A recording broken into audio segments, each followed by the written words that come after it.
మన ప్రభువైన యేసుక్రీస్తు పరిశుద్ధ నామములో ఈ పాడ్కాస్ట్ ద్వారా వాక్యం ఉంటున్న ప్రతి వారికి నా హృదయపూర్వకమైనటువంటి వందనాలు. దేవుడు మిమ్మను దీవించునుగాక. మార్కు సువార్త 4వ అధ్యాయము 24వ వచనం. మరియు ఆయన, మీరేమి వినుచున్నారో జాగ్రత్తగా చూచుకొనుడి. మీరెట్టి కొలతతో కొలుతురో మీకును అట్టి కొలతతోనే కొలవబడును, మరి ఎక్కువగా మీకు ఇయ్యబడును. చదివినటువంటి వాక్య భాగంలో మీరు ఏ విధంగా వింటున్నారో ఆ విషయంలో జాగ్రత్తగా ఉండండి. మీరు ఏ కొలతతో కొలుచుకుంటారో అదే కొలత తిరిగి మీకు కొలవబడుతుంది అని పరిశుద్ధాత్ముడు నేడు సెలవిస్తున్నారు. మనం జాగ్రత్తగా గమనించినట్లయితే వినువాటి విషయమై జాగ్రత్త పడండి. నేడు మనం చూస్తూ ఉన్నట్లయితే వాక్యం చెప్పేవారు తక్కువేం లేరు, వాక్యం వినేవారు కూడా కోకొలలుగా లేకపోలేదు. అయితే ఒకటి వాస్తవం, వాక్యం చెప్పబడుతున్నప్పుడు ఆ వాక్యాన్ని వినే యొక్క చెవులు ఏ విధంగా ఉన్నవి, అర్థము చేసుకునేటువంటి హృదయం మనస్సు ఏ విధంగా ఉన్నది, పదిలము చేసుకునేటువంటి హృదయం ఏ విధంగా ఉన్నది అన్న సంగతిని ప్రభు చూస్తారు. దానిని బట్టే ఆయన ప్రతిఫలం ఇస్తారు. ఆయన అన్నారు, నిన్ను వలె నీ పొరుగు వారిని ప్రేమించుడి అని. ఇప్పుడు ఈ మాట వినినప్పుడు ఒక్కొక్కరికి ఒక్కో విధంగా అర్థమవుతుంది. ఒకరికి వారి సహవాసములో ఉన్న వారిని ప్రేమించండి అని, మరికొందరికి వారి రక్త సంబంధికులను మాత్రమే ప్రేమించండి అని, మరికొందరికి వారి బిడ్డలను మాత్రమే ప్రేమించండి అని, మరికొందరికి వారి సంఘ కాపరులను మాత్రమే ప్రేమించండి అని, మరికొందరికి వారి తల్లిదండ్రులను మాత్రమే ప్రేమించండి అని ఒకటే మాట పలువురికి పలు రకాలుగా అర్థమవుతుంది. అయితే వినువారు ఏ విధంగా వింటున్నారు అన్నదే విషయం. మనం ఒక పాఠశాలను చూసినట్లయితే ఒకటే పంతులు పాఠశాలలో ఉన్నటువంటి విద్యార్థులందరికీ ఒకటే పాఠాన్ని బోధిస్తే ఆ పాఠాలు వినేవారు 100 మంది ఉంటే ఆ విద్యార్థుల్లో ఒక్కొక్కరికి ఒక్కో రకంగా పాఠం అర్థమవుతుంది. పరీక్ష సమయం వచ్చేసరికి ఒక్కొక్కరు ఏ విధంగా విన్నారు అనే దాన్ని బట్టే వారు పరీక్షను రాస్తారు. వారు వినిన దాన్ని బట్టే పరీక్షలలో ఉత్తీర్ణులవుతారు, ప్రతిఫలాన్ని పొందుకుంటారు. నేడు అదే విషయాన్ని మన భాషలో అర్థవంతంగా తెలియచేయాలనగా ప్రభు అంటున్నారు, మీరు వాక్యాన్ని సేవకుడు బోధిస్తున్నప్పుడు, పరిశుద్ధాత్ముడు ఉపదేశిస్తున్నప్పుడు, వాక్యాన్ని మీరు చదువుతూ ఉన్నప్పుడు, ధర్మశాస్త్రాన్ని ధ్యానిస్తూ ఉన్నప్పుడు మీరు ఏ విధంగా దానిని అర్థం చేసుకుంటున్నారు అనేదే విషయం.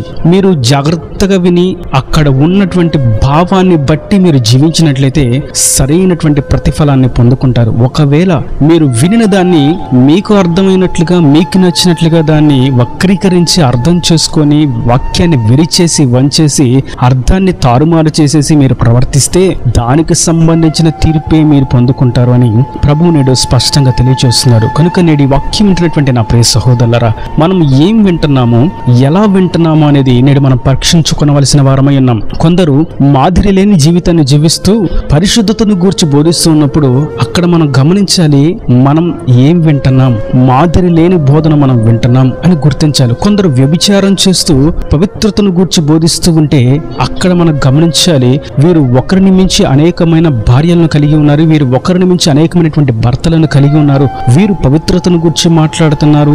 ఇది మనం వినుటలో జాగ్రత్తగా ఉండాలి అన్న సంగతి మనం గ్రహించిన వారమై ఉండాలి. మరికొందరు భేదాభిప్రాయాలు కలిగి ఐక్యమత్యము కలిగి ఉండాలి అంటారు. వారి బిడ్డలు ఒకలాగా, వారి భార్య, వారి భర్త ఒకలాగా, వారి కుటుంబం ఒకలాగా ఎత్తైన స్థలంలో ఉంటే విశ్వాసులు, పరిశుద్ధులు, నీతిమంతులు నేల మీద కూర్చుండి ఉంటారు. అక్కడ మనం వినే విషయాన్ని జాగ్రత్తగా గమనించాలి. మనం ఏం వింటున్నాం, ఇక్కడ భేదాభిప్రాయాలు కలిగినటువంటి బోధ ఉన్నది అని మనం గ్రహించి వినే విషయంలో జాగరూకత కలిగి ఉండవలసిన వారమై ఉన్నాం. మరికొందరు తెల్లని వస్త్రాలను ధరించుకొని పరిశుద్ధతే మా యొక్క జీవితం అన్నట్లుగా పైకి బహిరంగంగా వేషధారణ ప్రవర్తిస్తూ వారి అంతరంగంలో వారి చూపులు, తలంపులు, ఆలోచన చెడి ఉంటే, వారి సాక్ష్యం పాడైపోయి ఉంటే, వారి ధనాపేక్షను బట్టి, వారి క్రియలను బట్టి, వారి తంత్రాలను బట్టి, వారి మోసపు క్రియలను బట్టి అక్కడ మనం గమనించాలి, మనం ఇక్కడ పవిత్రత లేని, నీతిమత్వం లేని, యథార్థత లేని, దైవ సహవాసం లేనటువంటి మాటలను వింటున్నాం.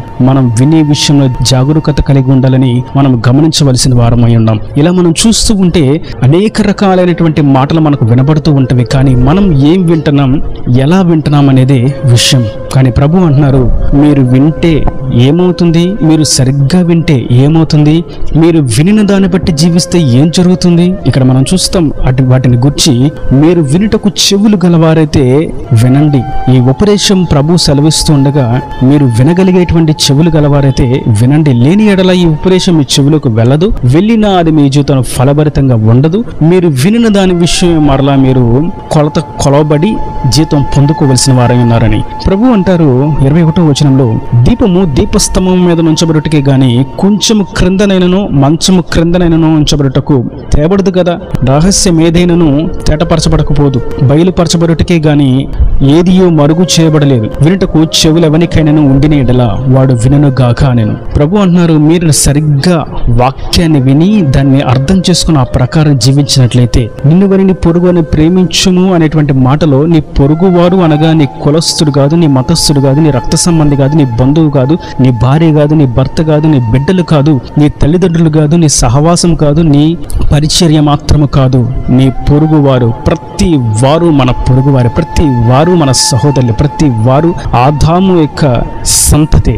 కనుక మనందరము సహోదరులము, మనందరం ఒకరికొకరు ప్రేమ కలిగి ఐక్యత కలిగి ఉండాలన్న సంగతి మనం వినిన ఆ విషయంలో జాగరూకత కలిగి ఆ ప్రకారమే ప్రతి వారిని ప్రేమించిన ఎడల మనం వెలిగించబడిన వారమై ఉంటాము. మనం అనేకులకు వెలుగును చూపించగలిగిన వారమై ఉంటాము. మాదిరికరమైనటువంటి జీవితాన్ని జీవించగలుగుటకు ఆస్కారం కలిగి ఉంటుంది. ఒకవేళ నిన్ను వారిని పొరుగువారిని ప్రేమించుము అనేటువంటి మాట ఈ ప్రకారము కాక అందరినీ కాదు కొందరిని అన్నట్లుగా ప్రవర్తిస్తే ఆ ప్రకారమే కొలవబడుతుంది, ఆ ప్రకారమే జీతం ఇవ్వబడుతుంది. దానికి సంబంధించినటువంటి లెక్క ఆ రోజు తీయబడుతుంది. మనము దీపం వెలిగింపబడిన వారమై ఉండాలి. మనం అన్ని కోణాల్లో ఎదిగిన వారమై ఉండాలి.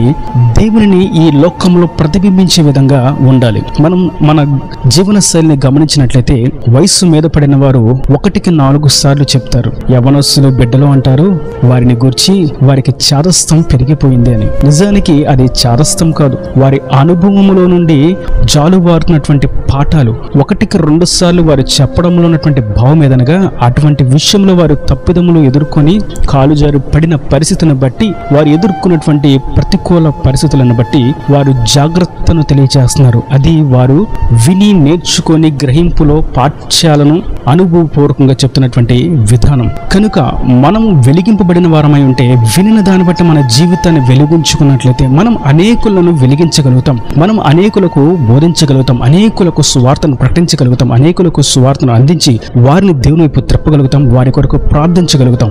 మనమే ఆయనలో స్థిరం కలిగినట్లయితే, మనమే సరిగ్గా వినకపోతే, మనమే సరిగ్గా వాక్యాన్ని అర్థం చేసుకోకపోతే, ఇతరులకు వాక్యాన్ని సువార్త రూపంలో అందించటయే గాని, వారి కొరకు ప్రార్థించటయే గాని, దేవుని వాక్యాన్ని స్పష్టంగా అర్థవంతంగా తెలియచేయటే గాని మనకు ఏ విధంగా చేతనవును? ప్రభు అంటున్నారు, మీరు వినుటకు చెవులు గలవారైతే వినండి, మీరు వాక్యాన్ని చదవగలిగితే చదవండి, వాక్యాన్ని అర్థం చేసుకున్నటువంటి కృపను పొందుకోండి. నీ ధర్మశాస్త్రమందు ఆశ్చర్యమైనటువంటి సంగతులు తెలుసుకున్నట్లు నా నేత్రములను నా కనులను తెరువుము అని కీర్తనాకారుడు వలె ప్రార్థన చేసుకొని చదవండి. మీకు నేను ఆశ్చర్యమైనటువంటి విషయాలను డెప్తిలోకి తీసుకుని వస్తాను, మీ ధ్యానంలో మీ హృదయంలో వాటిని బదిలపరుస్తానని ప్రభు సెలవిస్తుండగా వినిన వాక్యాన్ని జాగ్రత్తగా అనుకరించవలసిన వారమై ఉన్నాము. పవిత్రతలోను, పరిశుద్ధతలోను, ఐక్యతలోను, ప్రేమలోను, సమాధానంలోను, సాత్వికంలోను, క్షమించడంలోను, తగ్గింపులోను, వినయంలోను, దాతృత్వములోను, పంచుటలోను, ఇచ్చుటలోను, అన్ని విషయాలలో మనం విని ఎదగవలసిన వారమై ఉన్నాము.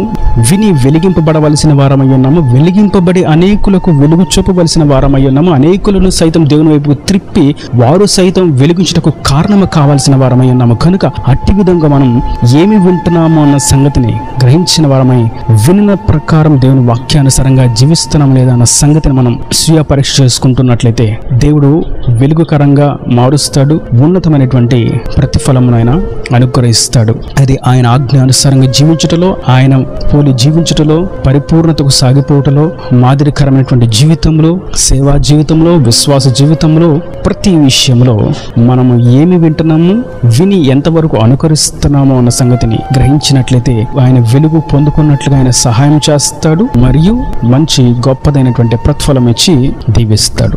అట్టి విధంగా మనం జాగ్రత్త కలిగి ముందుకు సాగిపోదాం. దేవుని రాజ్యానికి వారసులుగా మార్చబడదాం. ఈయన దేవుని మాటల ప్రతి వారి హృదయంలో నీరు కట్టి ఫలింపచేయను గాక. ఆమేన్. God bless you. తలలో వంచి కన్నులు మూసినట్లయితే మీ కొరకు చిన్న ప్రార్థన. ప్రేమ స్వరూపి కరుణ కటాక్షం గల తండ్రి, నా ప్రభు ఈ వాక్యాన్ని ప్రతి వారిని మీరు నిండాలుగా దీవించండి, ఆశీర్వదించండి. మీరేమి వినుచున్నారో దాన్ని జాగ్రత్తగా గమనించండి. ఆ ప్రకారమే మీకు కొలవబడుతుందని మీరు సెలవిచ్చారు నా తండ్రి. వాక్యం ప్రతి వారు ఈ వాక్యానుసారంగా ప్రేమలోను, పరిశుద్ధతలోను, పవిత్రతలోను, ఆత్మలోను, ఐక్యతలోను, సమాధానంలోను, క్షమాపణలోను అన్ని కోణాలలో ఎదుగునట్లుగా చక్కగా వాక్యాన్ని విని దానిలో ఉన్న భావాన్ని అర్థం చేసుకున్నట్లుగా వారి వినికిడిలో నీ మాటలు ఫలభరితంగా చేసి ఆశీర్వదించండి.